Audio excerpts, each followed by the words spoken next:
இவங்க வந்து எங்கள் அம்மா பட்டிருக்காங்க. இவங்களுக்கு 80 வயசு. இவங்களுக்கு வந்து 5 பிள்ளைங்க. ஒரு பொண்ணு இறந்துருச்சு. அது போக 5 பிள்ளைங்க ஃப்ரெண்ட்ஸ்.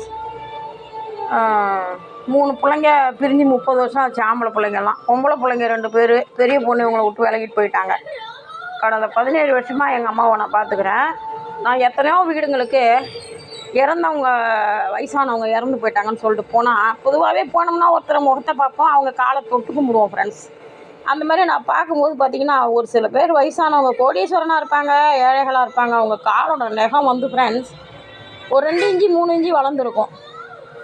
ஒரு வீட்டில் பார்த்தீங்கன்னா, எப்பா அந்த நகத்தை வெட்டி விடுங்கப்பா கொஞ்சம் அவங்களுக்கு அப்படின்னு நான் சொல்லுவேன் ஃப்ரெண்ட்ஸ். ஆனால் எங்கள் அம்மாவோட நகத்தை இது வரைக்கும் இந்த 17 வருஷத்துலங்க இந்த அளவு நான் பராமரிக்கிறேன். சரிங்களா? நம்ம வயசானவங்களுக்கு வந்து அவங்க காசாகவே இருக்கலாம், எது வேணால் இருக்கலாம் சார் ஃப்ரெண்ட்ஸ்.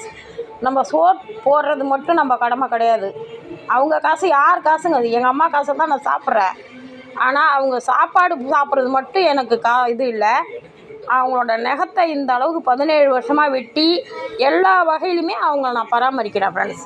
இங்கே பாருங்கள், இந்த காலில் வந்து அவங்களுக்கு ஒரு ஆணி இருந்துச்சு. இந்த ஆணி வந்து இதில் வந்து நானே பிளேடு வாங்கிட்டு வந்து நானே வந்து கொஞ்சம் வலி, ஏன்னா ஹாஸ்பிட்டல் போனால் அது 1 மாதம் 2 மாதம் ஆக்கிடுவாங்க.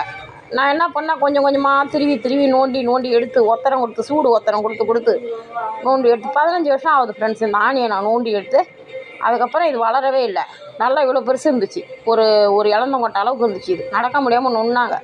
நானே எடுத்து விட்டேன். அதனால் வயசானவங்களுடைய காலை வந்து நல்லா பராமரிங்க. அவங்கள நல்லா ஆரோக்கியமான உணவு கொடுங்க. மீன் உணவு அதிகமாக கொடுங்க. நம்ம அம்மாவுடைய காலை தொட்டு கும்பிட்றதுக்குள்ள நமக்கு கிடைக்கிற வெற்றி வந்து வேறு எதுலேயுமே இல்லை ஃப்ரெண்ட்ஸ். நான் வந்து எங்கள் அம்மாவை அடிக்கடி தொட்டு கும்பிடுவேன், முத்தம் கொடுப்பேன். சண்டையும் வளர்த்துக்குவோம், அது வேறு.